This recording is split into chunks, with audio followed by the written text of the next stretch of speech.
वालेकुम सलाम। जी मेरे भाई कहाँ से बात कर रहे हैं, क्या नाम है आपका? मैं शफीक बात कर रहा हूँ कराची से। जी शफीक भाई कैसे हैं आप, ठीक हैं?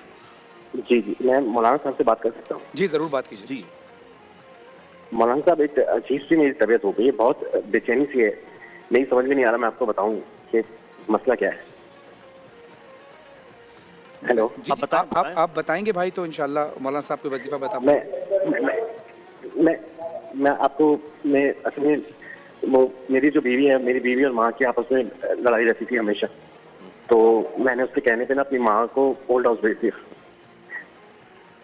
अब मैं चाहता हूँ कि मैं उससे माफी मांगू, लेकिन ऐसा हो नहीं रहा।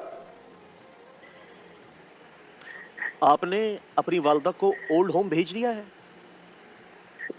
तो मैं उससे माफी मांगू, लेकिन अब हो नहीं रहा। मतलब वो माफ़ी वालदा माफ़ी नहीं दे रही या क्या क्या? वालदा मर गई है मेरी। अल्लाह, इन्ना लिल्लाहि व इन्ना इलैहि राजिऊन। मेरे भाई मेरा बस नहीं चलता, मैं अपने आप को जी चाहता, मैं अपने आप को नोच लूं अपने नाखूनों से। नहीं समझ में नहीं आ रहा, ना मुझे नींद आ रही है, ना मुझे कुछ हो रहा है, मुझे सब पे गुस्सा आ रहा है। ये इतना अचानक है, मुझे समझ में नहीं आ रहा मैं करूँ क्या। मैं माँ से माफी मांगू, मैं किससे माफी मांगू, मैं कैसे माफी मांगू। मैं अपनी बीवी से बात नहीं करता, मैं अपने बच्चों को प्यार नहीं करता।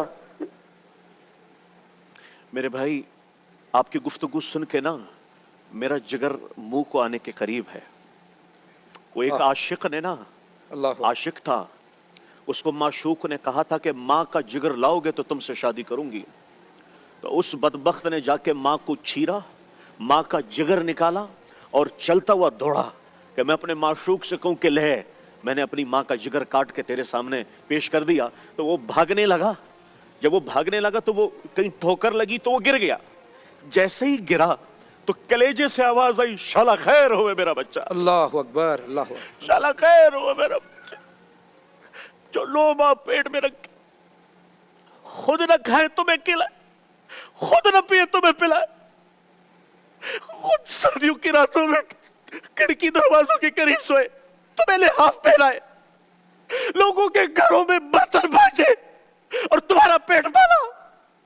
उसके बाल सफेद हो गए, उसकी आंखों का नूर चला गया, उसकी कान की समाधि चली गई, उसको शुगर लगा तेरी वजह से, उसको ब्लड प्रेशर हुआ तेरी वजह से, उसको कैंसर लगा तेरी वजह से, उसका जीना हराम हो गया।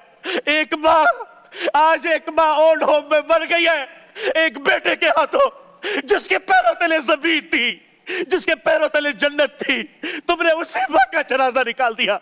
तुम इस कायनात के कातिल हो, तुम इस कायनात के खूनी हो, जिसने तुम्हारे जैसे दरिंदे को जिंदगी दी, तुम्हारे जैसे दरिंदे को वजूद बख्शा।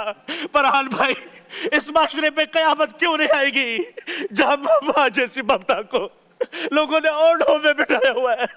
माँ जैसी ममता देख के भी ना देख रही हो तो मेरी आपसे गुजारिश है, उस अल्लाह से माफी मांगे, उसकी कब्र पे जाकर रोए कि ऐ माँ मैं तुझसे आज भीख मांगता हूँ, खुदा की कसम तुम्हारी नमाजें मुंह पे मार दी जाएगी, तुम्हारे रोजे मुंह पे मार दिए जाएंगे, तुम्हारी दुआएं आसमानों तक भी नहीं उठेगी अगर तुमने ये माँ ये तुम्हारे लिए जन्नत थी, ये माँ ये तुम्हारे लिए दुनिया व आखिरत का बेहतरीन सर चश्मा था। लेकिन याद रखना, मैं थोड़ा जज्बाती इसलिए नहीं हुआ, हमारी माँ तो गुजर गई, हमें तो दुआएं देने वाला भी कोई, लेकिन जिसके पास नहीं है उससे जाके पूछो, उससे जाके पूछो उसमें क्या बीतती है। अरे बीवी अपनी जगह पर मुकद्दम है, माँ मुकद्दस है, माँ मुकद्दस है, उसके वमा तकल्लहुमा ओफ भी नहीं करना। वो मेरा माँ कमा रब्बयानी सगीरा, कैसे तुम्हें नहलाया, कैसे तुम्हें खिलाया, नवाले बना बना के तुम्हें खिलाए, तुम्हारी उंगली पकड़ के तुम्हें चलना सिखाया, तुम्हें कभी लड्डू कहा, कभी अपनी आंखों का तारा कहा, कभी अपने दिल और जिगर का चैन कहा। तुमने उसके साथ क्या किया, तुमने उसके साथ क्या। खुदारा यदि आवाज जहां तक भी जाए अपनी माँ की कदर कर ले, जब तक के उस पे बट्टी ना पड़े अपनी माँ की कदर करें। अगर हमने अपनी माँ की कदर नहीं की, याद रखना आपसे पूछा गया कयामत कब आएगी, कहा जब माँ बाप का गिरबान पकड़ ले औलाद तो कयामत आ गई है कयामत। कौन सी निशानी है जो पूरी नहीं हुई? माँ बाप, माँ तो माँ होती है, जानवर भी अपने माँ से मोहब्बत करता है, हम तो इंसान है। फरहान भाई, किस तरह से मैं समझ सकता हूँ हम कहाँ जा रहे हैं?